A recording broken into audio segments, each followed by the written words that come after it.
আল্লাহর নবী মুহাম্মদ মুস্তাফা সাল্লাল্লাহু আলাইহি ওয়াসাল্লাম মেরাজ থেকে আসলেন। মেরাজের মধ্যে আল্লাহ রাব্বুল আলামিন আল্লাহর নবীকে জান্নাত দেখাইলেন, জাহান্নাম দেখাইলেন। আল্লাহ রাব্বুল আলামিনের সমস্ত নিদর্শনগুলো আল্লাহর নবীকে দেখাইলেন।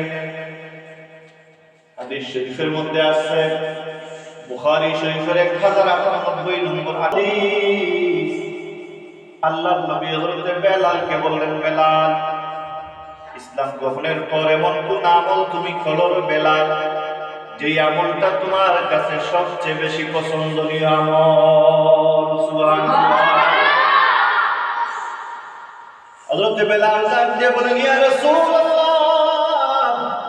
ইয়া হাবিবাল্লাহ, আপনি আমাকে প্রশ্ন করতেছেন এমন কোন আমল আমার নাই।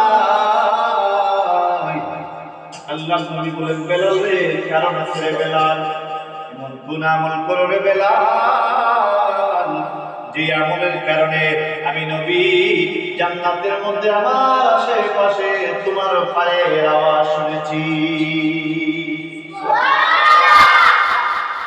হযরত বেলাল বলেন, ইয়া রাসূলুল্লাহ, ইয়া হাবিবাল্লাহ, আমার কোনো আমল নাই, তবে অনেকটা আমল আছে যে আমি দিনে অথবা রাত্রে সব সময় ওযু অবস্থায় থাকি, আর যখনই আমি ওযু করি আমার ওযু ছুটে যায়। আমি ওযু করি, ঠিক ওই সময় ওযু করার পর আমি 2 রাকাত তাহিয়াতুল ওযুর নামাজ আদায় করি। আল্লাহ নবী বলেন, বেলাল, ও বেলাল, এই যে ছোট্ট একটা আমল করেছো, এই যে ছোট্ট একটা আমল তুমি নিয়মিত করেছো, ওই আমলটা তুমি কখনো ছেড়ে দিও না রে বেলাল। ওই আমলের কারণে আল্লাহ রাব্বুল আলামিন তোমাকে কবুল করে জান্নাত দান করে দিয়েছে। এজন্য তুই আমি নবী জান্নাতের মধ্যে তোমার পায়ের আওয়াজ শুনতে পেরেছি। তাহলে আল্লাহ রাব্বুল আলামিনের কাছে পছন্দের আমল হলো ওইটাই, যেই আমলটা আল্লাহর জন্য নিয়মিত করা হয়। আমলটা যদিও ছোট হয়, ওই ছোট আমলটা যদি নিয়মিত করা হয়, তাইলে ওই আমলটাই আমার আল্লাহর কাছে বেশি পছন্দনীয়। সুবহানাল্লাহ।